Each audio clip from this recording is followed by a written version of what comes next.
Yellow bitches taking over your block, one salon at a time. If a bitch can cock a Glock, bet a bitch can spit a rhyme. Objectified a hottie with the body and the face.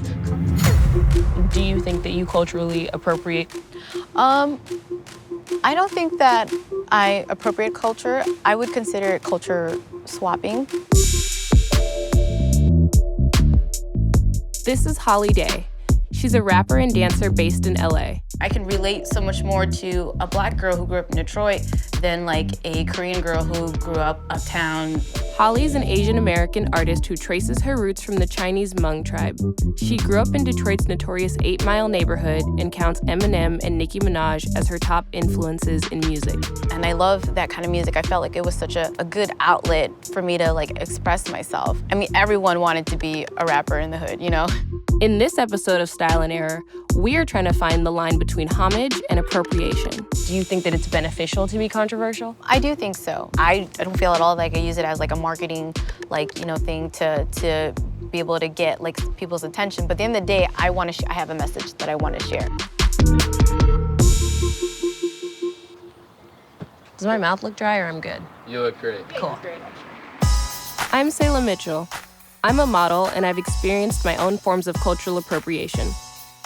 I've been criticized for my big lips, freckles, and braids, even if many things about my look are considered trendy at the moment. My experiences made me think a lot about cultural appropriation. It's often assumed that cultural appropriation is exclusive to white people, but Black and Asian communities borrow from each other all the time too. Is it still appropriation when it's done by minority groups? There are a lot of gray areas, and we're here to unpack some of them. Hi. I'm Salem. Hollei, nice to meet you. Nice to meet you. Please come in. So I'm gonna take you upstairs to my room. Okay. Amazing, you have your little studio set up. I cleaned it just for you. I wanna show you some of my clothes, if I can get it out. But this is one of my favorite ones. The hood is so big, so I can kind of just like perform in it. Who are your inspirations when it comes to clothing? I do like a lot of like K-pop, hip-hop artists, like Asian streetwear. Yeah, Asian streetwear, they are on another level. I do have a lot of things that have a lot of my culture in it for sure. Like this, this print is from like the Hmong tribe as well too. Mm-hmm. And this is stuff I'll find at festivals all the time. Oh, really? Yeah. So you're seeing things that come from your culture? Oh, yeah. Used. All the time. But the difference I feel when it comes to like culture appropriation at music festivals, a lot of the vendors and people who go to music festivals, they take the time to learn about culture and really appreciate it. Music festivals are infamous for cultural appropriation, but that didn't seem to be Hollei's perspective, so I wanted to know more about her background. I grew up in Detroit. I was born in Portland, Oregon, and my parents are from Laos. I'm first generation Hmong American.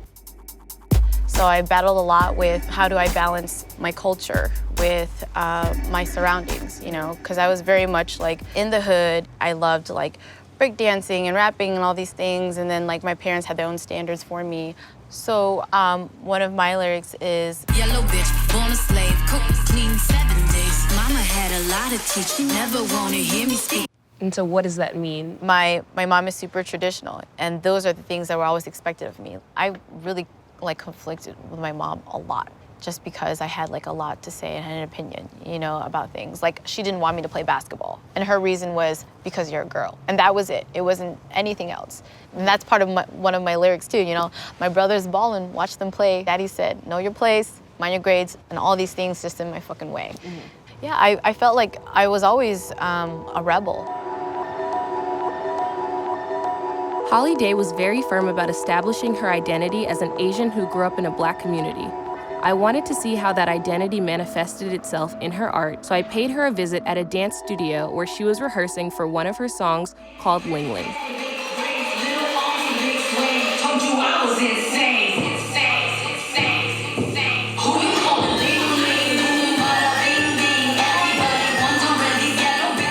So Ling Ling is a racial term for an Asian girl, which is funny because I don't even really know many girls named Ling Ling. Mm-hmm. I feel like it would be the equivalent of saying like the N-word. For me, that is,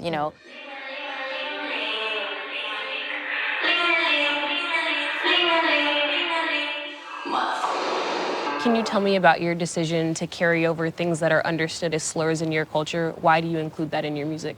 Well, like such as like yellow bitches or like ling ling. I just feel like if I can take these words and then take the negative power out of it and utilize it, I won't feel so offended by it, you know? Linga, linga, ling, ling, do, do, do, do. Linga, linga, ling, ling. 7, 8, and right. Okay. Hollei said she was reclaiming terms like yellow bitch and ling ling to take the negative power away from them. But can people of other backgrounds use the same loaded terms? What's the line between appropriation and appreciation? To understand more about her process, I sat with her as she had her hair braided in preparation for a music video. This is Ayano. She's gonna be braiding my hair today. Okay. Are all your clients usually Asian, or do you do black hair too? I have all the races. Yeah, I guess like since I'm Asian, like I think white people and Asian people, I think it's easier for them to come to me. Mm-hmm. And also I have black people's clients as well.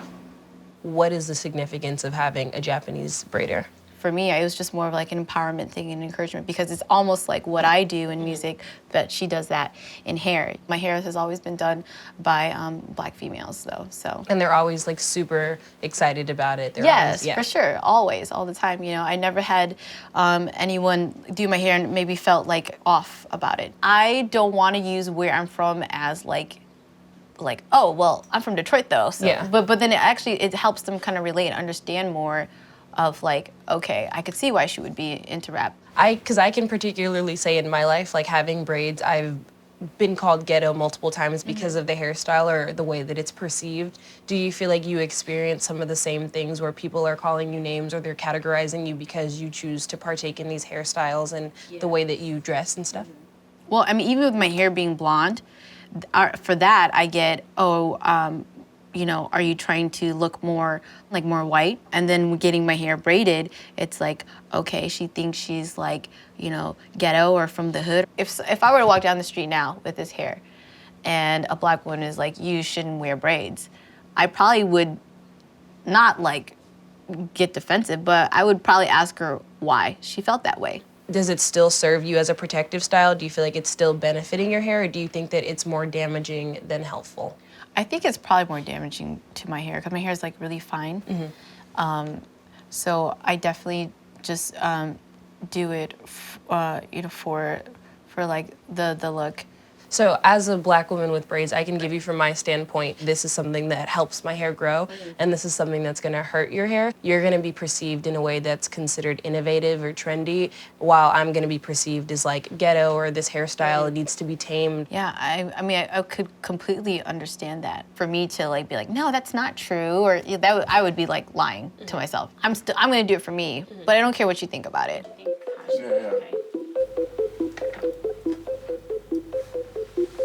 Of course, I'm gonna be off beat, right? So yeah, exactly. Can you tell me a little bit about the song? What's it called and what is it about?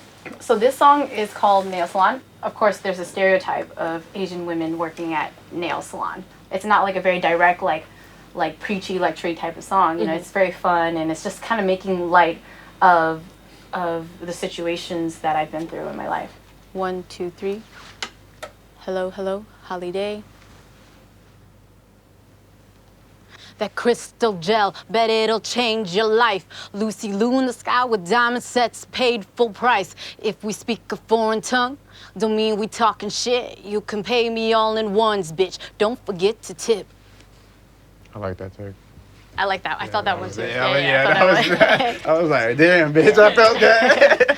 Say it like you're saying it to your kid. Yeah. Like, you feel me? Like, your kid's like doing some fucked up shit. Okay. I hope I don't talk to him. This is not how I talk to a child.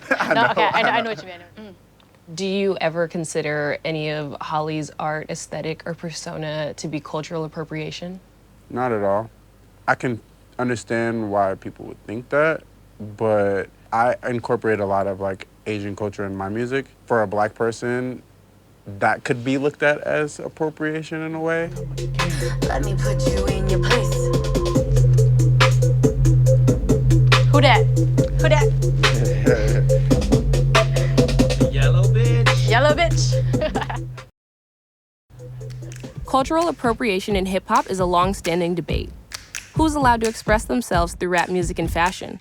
Asian rappers have been a part of the scene for decades, while popular Black artists also integrate Asian elements into their work. At this point, is it appropriation or a cultural exchange? Dr. Ninoshka McTaggart, a sociologist who studied Asian American hip-hop for the last 20 years, thinks the question is pretty complicated. Does cultural appropriation go the other way? Do you feel like hip-hop artists appropriate Asian culture at any times? It goes both ways. So I think hip hop has taken pieces from Asian American culture, or I shouldn't say take, but like embraced, and vice versa. So I think that's just the nature of culture. Do you think that Nicki Minaj has appropriated Asian culture by using Chun-Li, or I know in other music videos she's brought elements of Asian culture? Well, I think with that, I mean, I usually look at it as like a case-by-case basis, but I think, again, it's all about giving the credit to Asian Americans and not making, I guess, a mimicry or mockery of the culture. And as long as that happens, I don't think there is cultural appropriation. Are there any ways that Asians have contributed to hip-hop that we are overlooking? Asian Americans have been participating in hip-hop culture since the late 70s, but people usually don't even know that. What are they connected to about it, and why do Black community and Asians, why do they have this in common? This idea of struggle or hustle is very important. So the idea that maybe you're a first-generation Asian American, you don't feel like you belong, you feel like an outsider, I think that theme is very prevalent in hip-hop, and I think Asian Americans can relate to that. Asian Americans are invested in hip-hop culture. It's not something that it's like I want to dip my feet into one day and then I'm out the next. There's a lot to consider in the debate about cultural appropriation. Does your skin color or ethnicity decide what you're allowed to sing or wear? For people like Hollei, who grew up immersed in hip-hop culture and come from immigrant families, there's no single identity to go by.